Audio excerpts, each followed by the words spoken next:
Phone ట్యాపింగ్కి సంబంధించి నిరాధారమైన ఆరోపణలు చేస్తూ మహా న్యూస్లో వార్తలు కథనాలు ప్రసారమయ్యాయి అంటూ బీఆర్ఎస్పీ సంబంధించిన కొంతమంది నాయకులు కొంతమంది కార్యకర్తలు మహా న్యూస్ ఆఫీస్పై దాడి చేయడం జరిగింది. ఈరోజు మధ్యాహ్నం దాదాపు 10 మంది వరకు ఉన్నటువంటి బీఆర్ఎస్పీ కార్యకర్తలు ఎవరైతే ఉన్నారో ఈ ఆఫీస్ దగ్గరకు వచ్చి ఆఫీస్ ప్రాంగణంలో ఉన్నటువంటి రాళ్ళు పెద్ద పెద్ద రాడ్లతో దాడి చేశారు. ఇక్కడ ఉన్న కార్లను మనం చూడొచ్చు. ఈ కార్లను ధ్వంసం చేశారు. కార్లతో పాటు మహా న్యూస్ ఆఫీసు ఆఫీస్ డోర్లతో పాటు న్యూస్ రూమ్లో ఉన్నటువంటి అన్ని అద్దాలను పగలగొట్టారు. సిబ్బందిపై దాడి చేసే ప్రయత్నం చేశారు. మనం చూడొచ్చు మహా న్యూస్ ఆఫీసు అద్దాలు కూడా పైకి రాళ్ళు విసరడంతో లోపల కూడా వాళ్ళ సిబ్బందికి కూడా ఇబ్బందికర పరిస్థితి ఎదురైనట్టు మనకు వాళ్ళు చెప్తా ఉన్నారు. అయితే ఈ ఘటనకు సంబంధించి మంత్రులు కూడా పరామర్శించి వెళ్ళడం జరిగింది. ఈ చర్యను వాళ్ళు తీవ్రంగా ఖండించారు. మంత్రులు పొన్నం ప్రభాకరు, ఎంపీ అనిల్ కుమార్, అట్లాగే డిప్యూటీ సీఎం బట్టి విక్రమార్క, ఎంపీ చామల కిరణ్ కుమార్ వీళ్ళంతా ఇక్కడికి వచ్చి పరామర్శించారు. ఈ ఛానల్కి సంబంధించి ఎట్లా దాడి జరిగిందనే విషయాలను చూసి స్వయంగా పరిశీలించి ఛానల్ యాజమాన్యంతో మాట్లాడారు. ఖచ్చితంగా ఈ ఘటనకు సంబంధించి అయితే ఖచ్చితంగా ఎవరైతే దాడికి పాల్పడ్డారో ఈ దాడికి పాల్పడ్డ అందరినీ ఖచ్చితంగా చట్ట ప్రకారం శిక్షిస్తామని పోలీసులు ఆ దిశలోనే విచారణ చేస్తున్నారని వాళ్ళు డిప్యూటీ సీఎం బట్టి విక్రమార్క గారు చెప్పారు. అట్లాగే సిపిఎం నేత నారాయణ కూడా ఇక్కడికి వచ్చి పరామర్శించారు. ఈ దాడిని ప్రజాస్వామ్యంలో ఇట్లాంటి దాడులకు తావులేదని, ఏదైనా అభ్యంతరకరంగా ఉంటే నోటీసులు ఇవ్వచ్చు, నోటీసులతో పాటు న్యాయబద్ధంగా వెళ్ళొచ్చు, కానీ ఇట్లా భౌతిక దాడులు దిగడం సరికాదని సిపిఐ నారాయణ లాంటి వారు కూడా వ్యాఖ్యానించడం జరిగింది. ఇక్కడికి వచ్చి మొత్తానికి ఈ దాడి ఒక మీడియా హౌస్పై ఈ స్థాయిలో ఇంత పెద్ద స్థాయిలో పెద్ద రాళ్లను వేసి ఈ స్థాయిలో దాడి చేయడం అనేది రాష్ట్రంలో సంచలనం రేపిందని చెప్పవచ్చు. మనం చూడొచ్చు ఇక కారు ఫ్రంట్ గ్లాస్ మీద రాళ్ళు వేయడంతో ఈ గ్లాసు ఎట్లా లోపలికి పోయిందని చూడొచ్చు. మన ఇది ఆడి కారు గ్లాసు మీద రాళ్ళు వేయడంతో ఇట్లా మనకు పూర్తిగా ధ్వంసమైన పరిస్థితి మనం చూడొచ్చు ఇక్కడ. అట్లాగే పూల కుండీలకు సంబంధించి కూడా పూల కుండీలు ఎక్కడెక్కడ పడేయడంతో పాటు వాటిని పూర్తిగా ధ్వంసం చేశారు. ఇక్కడ మనకు ఫ్రంట్ డెస్క్లో కూడా ఎట్లా విధ్వంసం చేశారు, దీన్ని ఎట్లా ధ్వంసం చేశారు అన్నది మనం ఇక్కడ స్పష్టంగా చూడొచ్చు. ఏ ఒక్క గ్లాసు మిగలకుండా మొత్తం అద్దాలను రాళ్లతోని ఇక్కడ ఉన్న పూల కుండీలను ఎత్తి అద్దాలపై వేసి ధ్వంసం చేశారని మనకు స్పష్టంగా కనిపిస్తూ ఉంది. దీనికి సంబంధించి పోలీసులు ఇప్పటికే కొంతమందిని అదుపులోకి తీసుకొని విచారిస్తున్నట్లు, వాళ్ళపై కేసులు కూడా నమోదు చేయనున్నట్లు మనకు తెలుస్తూ ఉన్నది.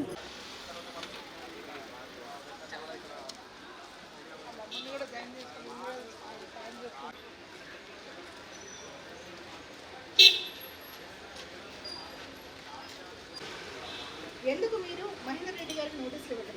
ఎందుకు మీరు పెద్ద ఆయన అనబడే పెద్ద ఆయన చేస్తే ఈ చిన్న పనులకి మీరు ఎందుకు ఇన్వెస్టిగేట్ చేయట్లేదు? ఆయన ఎందుకు తీసుకోవట్లేదు? ఇవన్నీ అది కూడా కాదు. సిస్టమ్స్ కానీ రాళ్ళు విసరడం అసలు చాలా వికృతంగా ప్రవర్తించారు. తప్పు చేసిన వారిని ఎవరినైనా ప్రశ్నించాలని హక్కు సమాజంలో ఎవరికైనా ఉంటుంది. ఎవరు అతీతం కాదు. అది ఎవరికైనా కూడా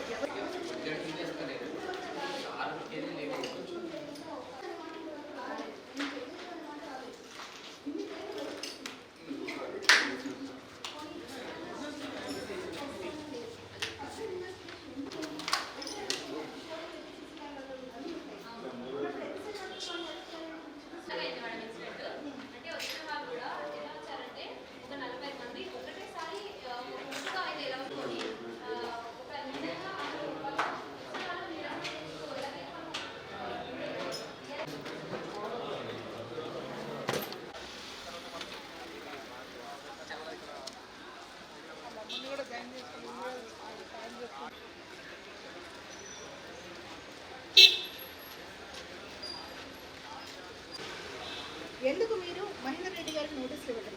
ఎందుకు మీరు పెద్ద ఆయన అనబడే పెద్ద ఆయన చేస్తే ఈ చిన్న పనులకి మీరు ఎందుకు ఇన్వెస్టిగేట్ చేయట్లేదు? ఆయన ఎందుకు తీసుకోవట్లేదు? ఇవన్నీ అది కూడా కాదు. సిస్టమ్స్ కానీ రాళ్ళు విసరడం అసలు చాలా వికృతంగా ప్రవర్తించారు. తప్పు చేసిన వారిని ఎవరినైనా ప్రశ్నించాలని హక్కు సమాజంలో ఎవరికైనా ఉంటుంది. ఎవరు అతీతం కాదు. అది ఎవరికైనా కూడా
ప్రేమ్ కుమార్ నా పేరు.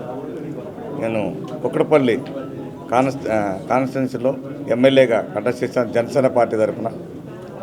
మరి ఈరోజు ఇలా దాడి చేయటం, బీఆర్ఎస్ వాళ్ళు మీడియా మీద దాడి చేయటం చాలా మహా ఘోరమైన పని. ఎందుకంటే ఏదైనా ప్రజాస్వామ్యంలో స్వేచ్ఛ ఉంది, స్వేచ్ఛని హరించటం అవుతుంది గుండాయుధం చేయటం అంటే. కాబట్టి ఇలాంటి దాడి ఇలా చేయటం మేము జనసేన పార్టీ తరపు నుంచి ఖండిస్తున్నాం. ఇలా మరొకసారి జరగకూడదని చెప్పి ఆశిస్తున్నాం. మీడియా మీద దాడి ఎప్పుడు కూడా అది ప్రజాస్వామ్యానికి వ్యతిరేకం. ఎందుకంటే ప్రజాస్వామ్యంలో స్వేచ్ఛ అనేది లేకపోతే మరి నిజాలు ఎలా బయటకు వస్తాయి? నిజాలు చెప్పినందువల్ల ఇలా గుండాయుధం చేస్తే అది నిజం బయట రాకుండా పోదు. కాబట్టి ఇలాంటి దాడులు ఖండిస్తున్నాం. భవిష్యత్తులో వారికి కూడా మరి వారి నాయకులు కూడా వాళ్ళ కార్యకర్తలందరికీ కూడా తెలియజేయాలి దాడులు చేయకూడదని చెప్పి. మరి వారికి కూడా మరి మీడియా ఉన్నాయి, సొంత మీడియాలు ఉన్నాయి వాళ్ళకి కూడా. మరి వారు కూడా ఇట్లా మరి వారి మీద ఇలా ఎవరైనా దాడి చేస్తున్నారా? చేయట్లేదు కదా. కాబట్టి ఇలాంటి ప్రోత్సహించకూడదని చెప్పి వారి నాయకులను కూడా కోరుతున్నాను.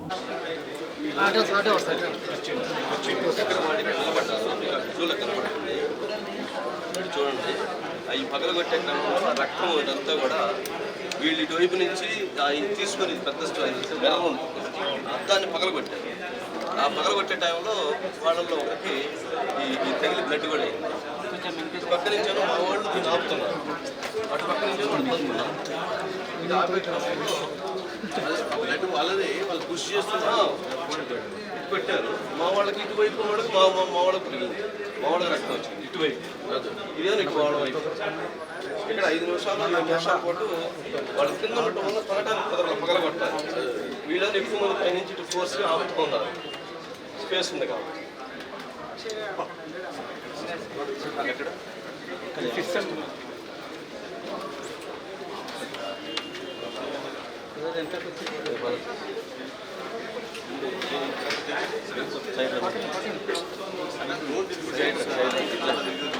ఒకడు మాత్రం పైకి వచ్చేసాడు. వచ్చి ఒకటి అయ్యేటప్పటికి రాడ్ అది తీసుకొని కొట్టేసుకొని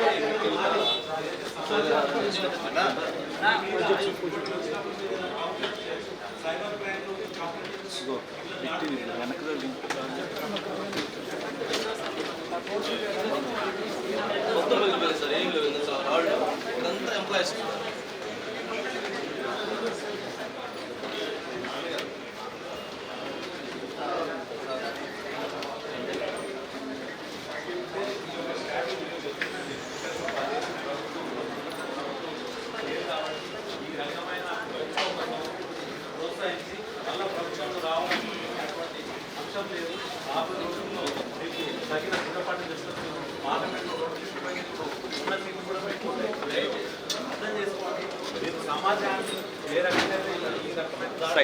సైడ్ అమ్మ కొంచెం పక్కన